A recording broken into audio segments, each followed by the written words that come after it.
আমার বিনা টাকায় 64 জেলা ভ্রমণের 64 জেলা 64 মসজিদে আজান দেওয়ার চ্যালেঞ্জে আমি এসেছি আমার তৃতীয়তম জেলা পিরোজপুরে। তো এখানে আমি এই মসজিদে আজান দিলাম।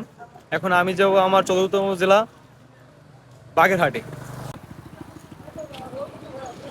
সামনে বলুন নেওয়া যাবে, একটু সামনে বলুন নেওয়া যাবে সামনে। ভাই আমার কাছে টাকা নাই, একটু সামনে নেওয়া যাবে? আমার কাছে টাকা নাই আসলে, বিনা বিনা টাকায় বাংলাদেশের 64 জেলা করতে এসেছি। এখন আমি নিতেছি বাগেরহাটের উদ্দেশ্যে। ঠিক আছে ভাই, ধন্যবাদ।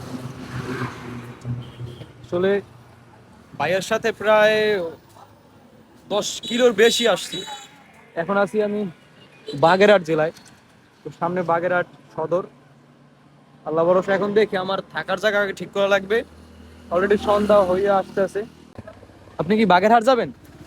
আমার কাছে টাকা নাই। টাকা নাই না, নেওয়া যাবে? ধন্যবাদ। আসলে আমি বিনা টাকায় বাংলাদেশের 64 জেলা করতে আছি। এটা আমার 4 নাম্বার জেলা। ধন্যবাদ আপনাকে বিনা টাকায় নেওয়ার জন্য। ধন্যবাদ কাকা, আসসালামু আলাইকুম। তো আমি একেবারে বাগেরহাট উপজেলা আসছি। তো এখান থেকে আমার শেষ গন্তব্য কোথায় আল্লাহ জানে। তো আজকের মতো আপাতত থাকার মতো জায়গা আমার খোঁজা লাগবে। বাগেরহাট কেন্দ্রীয় বাস টার্মিনাল জামে মসজিদ চেষ্টা করবো এখানে আজান দেওয়ার। আল্লাহ ভরসা মুয়াজ্জিন সাহেব আসুক।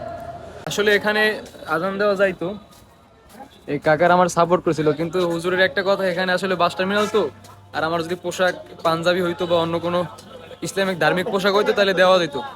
আর এমন একটা সময় মাগরিবের টাইম, এখানে মানে অনেক মানুষই মাগরিবে অবশ্য সময় খুবই কম থাকে, নামাজের সময় 5 মিনিটের মধ্যে নামাজ শুরু হয়ে যায়। তো এক্ষেত্রে উনি আমার বলতেছে যে ভাই আপনি এশারের আজানটা দিতে পারবেন, কিন্তু তারপর আমি জিজ্ঞেস করছিলাম যে ভাই আপনার এখানে থাকা যাবে কিনা। উনি বলছে না, এখানে তো বাস টার্মিনাল, এখানে থাকা যাবে না, আসলে এখানে ওরকম সিকিউরিটি নাই। তো আপাতত আমার ওই সামনে একটা মসজিদ আছে, ওইটা যাইতে বলছে। তো আজকে 4তম জেলায় আমি যে থাকার জায়গা পাবো এটা আসলে নিশ্চিত এখনো নাই। তো আমি এক কাকার সাথে কথা বলে যাইতেছি। বৃহস্পতিবারে তাবলিগ জামাত হয় এক মসজিদে, তো সেই মসজিদের উদ্দেশ্যে যাইতেছি। বাকিটা আল্লাহ ভরসা। তো কাকা আমাকে এই জায়গায় নামাই দিয়েছে, এটা হচ্ছে গণপূর্তি বিভাগ বাগেরহাট। এখান থেকে ওই মসজিদটার সামনে আরো হাফ কিলো এ পর্যন্ত আমার হাইটে যাওয়া লাগবে। এই মসজিদ এইটা সবাই অনেক মানুষের ওয়াজ শোনে, আপাতত আমি দেখি কারোর সাথে কথা বলে। রাতের খাবারে আমরা পানি দিয়ে পানি দিচ্ছে এটা। তাবলীগের খাবার ব্যবস্থা আসলে সুন্দর।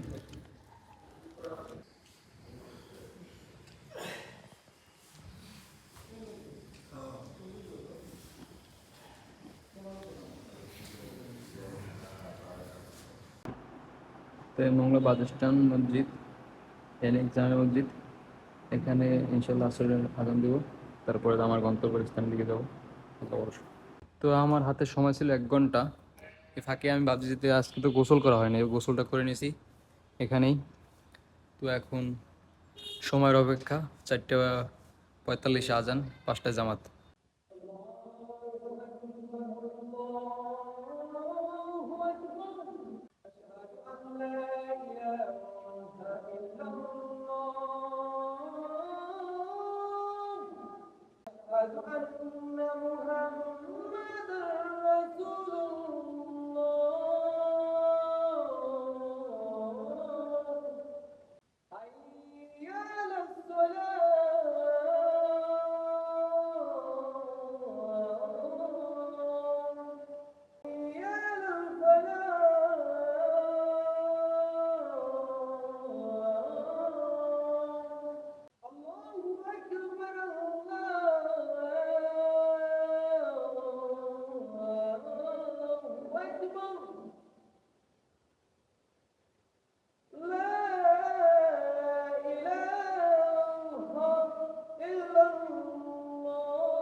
তো এই মসজিদের নামাজ শেষে আমি এখন যাইতেছি আমার গন্তব্যে।